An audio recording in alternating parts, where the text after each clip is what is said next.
So results from going to the range with the Tikka T3x 243 Varmint, and 2 days ago on Friday I went there and I had 87 grain VMAXs in Winchester brass with 35, 36, 37, 38 grain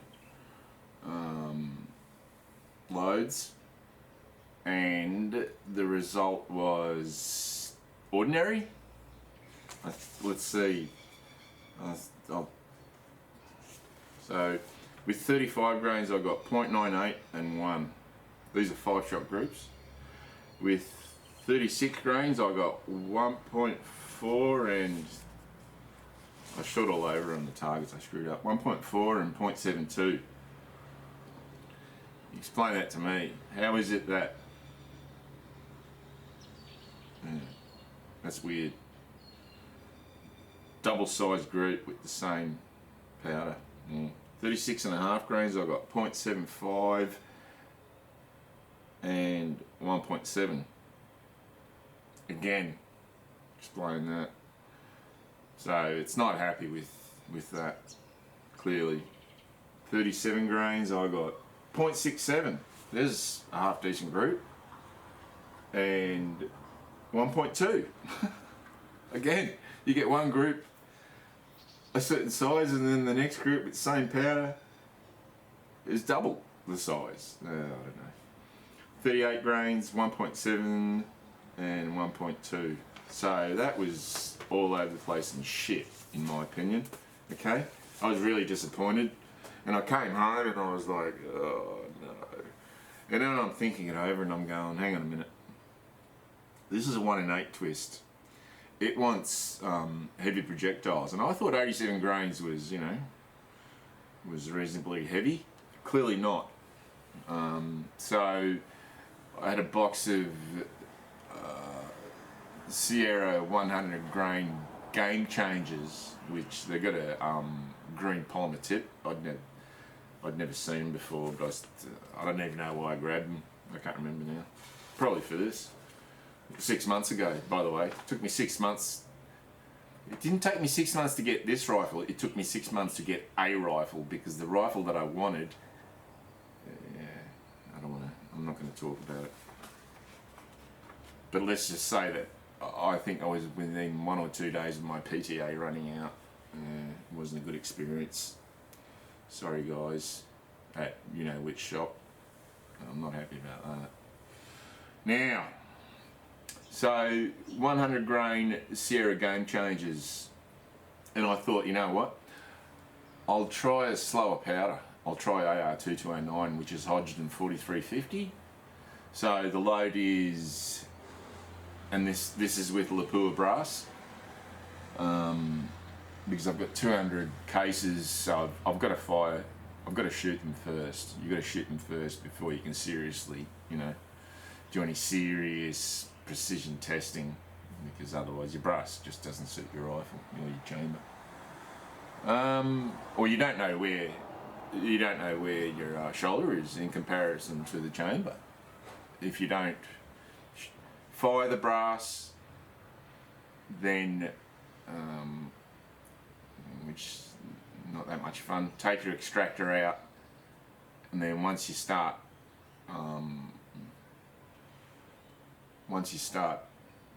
pressing your brass, sizing it, then you can give it, like 2 thou off the shoulder from inside the chamber. Anyway, I'm rambling.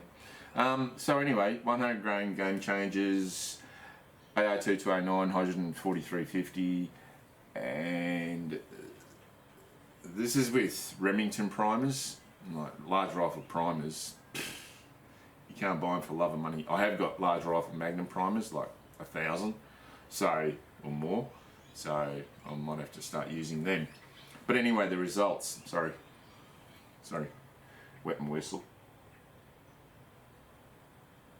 All right.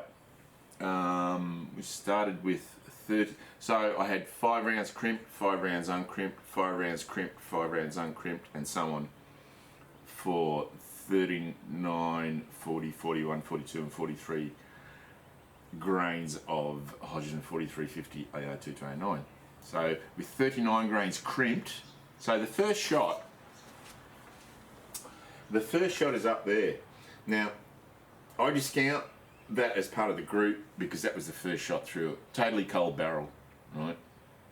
Obviously, I can see that, well, I could tell that it had been test fired, so it wasn't its first shot, but, you know, one of its first, with cold barrel, so I'll disregard that. So it was a group of 0.48 without it.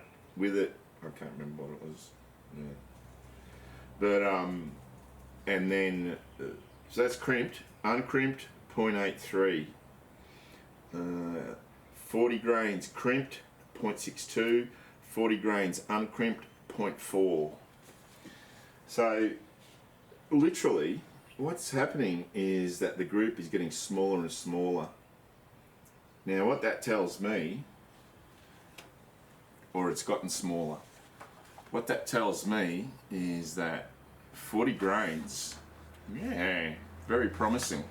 Now, I went to 41 grains crimped and I had a flyer. This group here would have been 0.34. Like, you can hardly see it. Yeah. But with the flyer it was 0.8. 41 grains uncrimped, 0.74. 42 grains crimped, 1.4. 42 grains uncrimped, 1.8. So the group gets small, then it gets big, and that node, 43, and then 43 cc's, the crimped is 1.8 and the uncrimped is 1.66, 1.7. So you can literally see the group getting bigger as you go up in powder. It goes down once you go from 39 to 40 cc's and up when you go away from 40 cc's, 40 grains. So 40 grains for that one. That's another one to look out for. So I've established those two. What I'm going to do, next 50 rounds that I make up, and today's Wednesday, so I'll go on Friday and do this. Next 50 rounds I'll make up, I'll go to 107 grain or 108 grain and see what happens there, you know. So, and if I can do that, if I can establish and then fine tune those three, if I can establish a good load, accurate load with the 107 or 108s, I'll have three different loads, like three different ammos that I can have for this.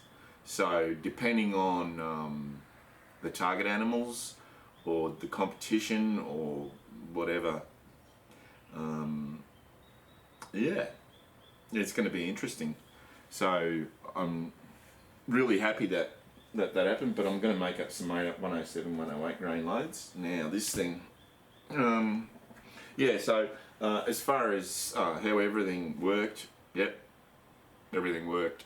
I don't like the trigger, I'll be honest. I prefer the Hauer trigger. That's a Hauer that I just put on the table. I prefer the Hauer hack trigger. I prefer a two-stage trigger.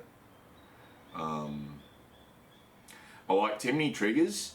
They are not a two-stage trigger, but I don't like this one. This is a single-stage trigger. Yeah, it breaks clean. Yeah, I got it down to 1.5 pounds, and but I'm gonna get a Timney for it, and an Oryx chassis. Yeah, I think that's definitely the way to go. So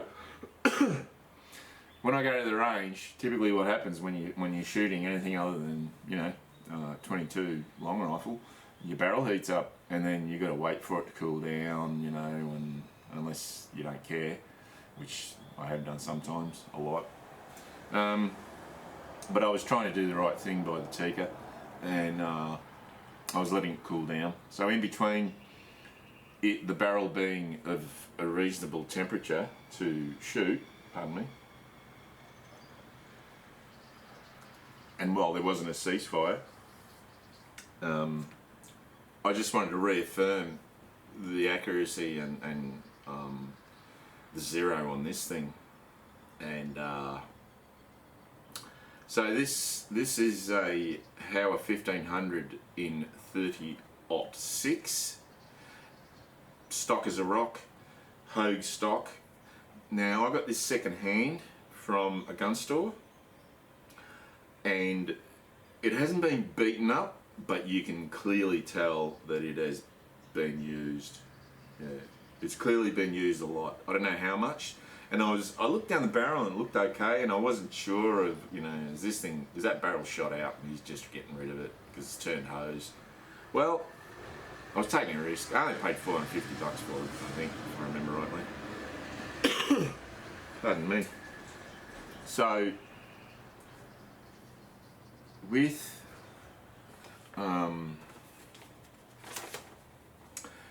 so I made, oh actually this is all ammo that I already had. So there's still some in there? No, I shot them all.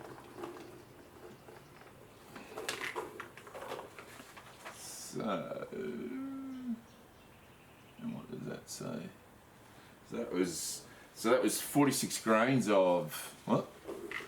These are Hornady 178 grain ELDMs with 46 grains of AR-228 Varmint. So so the scope that's on it, let me just clarify something. The scope that's on it is a VX Freedom 4-12. Yes, it's a Leopold, so you know, anyone who's got anything bad to say about Leopold doesn't know what they're talking about.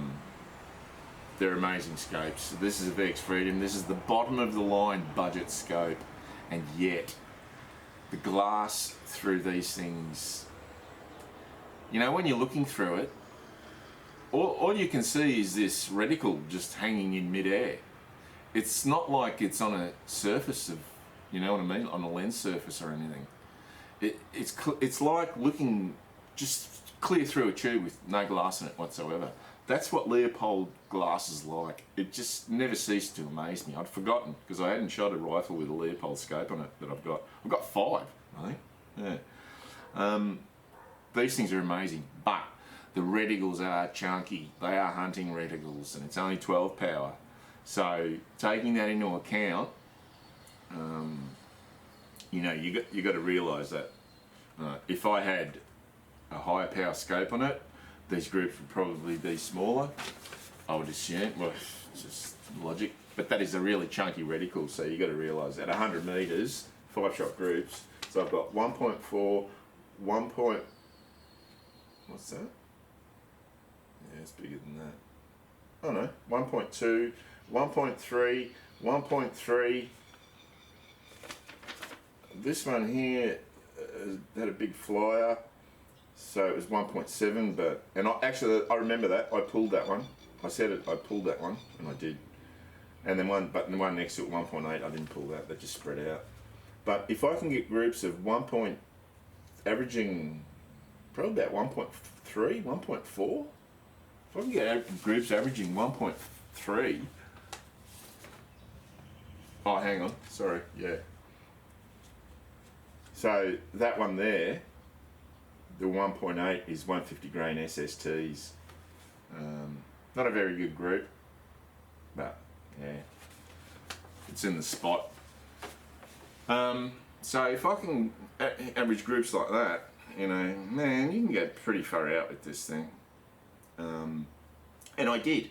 I was there and I said to Rick, one of the ROs, I said, can I go out, can I shoot oh no, it wasn't Rick. Who was it? I can't remember. And I said to one of the range officers, I said, are we allowed to shoot the steel? He said, yeah, go for it. No worries. So 500 metre steel. There's steels at 500, 700 and 1,000, I think. But there's about a half dozen that are at 500, so anyone can just shoot away at them, as long as you're not shooting across, you know.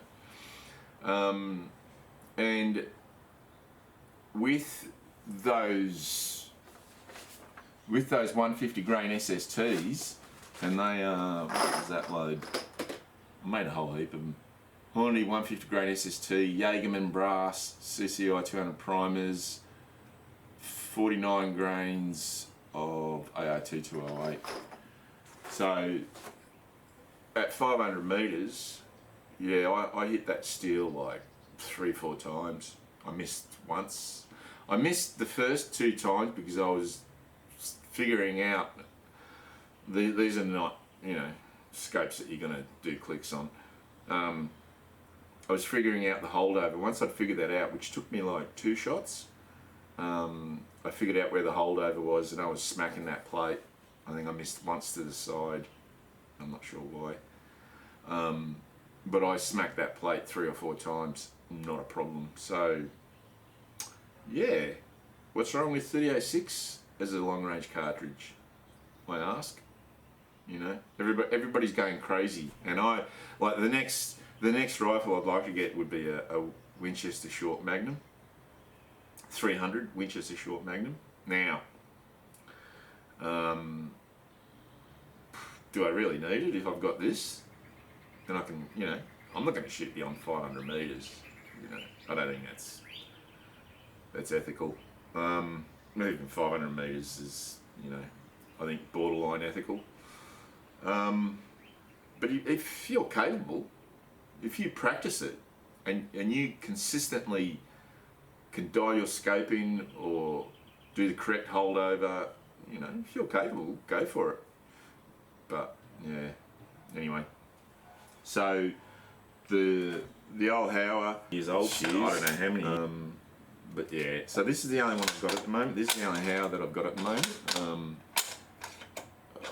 So this is the 5th or 6th I've had. It is smooth. It is a smooth gun, and it doesn't bind up. Like if you really crash it, it doesn't bind up. The only issue is that you've got a 90-degree bolt throw, so you really do have to 3-finger it. You can't just Mauser it, if you know what I mean. Yeah, it's not going to work. Because you'll probably end up knocking your scope out. Probably. What a fantastic rifle. Hauer 1500s, because that's originally what I wanted. I didn't want the Tikka. I wanted the Hauer 1500 and 243, because I had one before, and that was a half MOA rifle when I was making rubbish ammo. But yeah, this old Hauer, I love it. I've fallen back in love with it.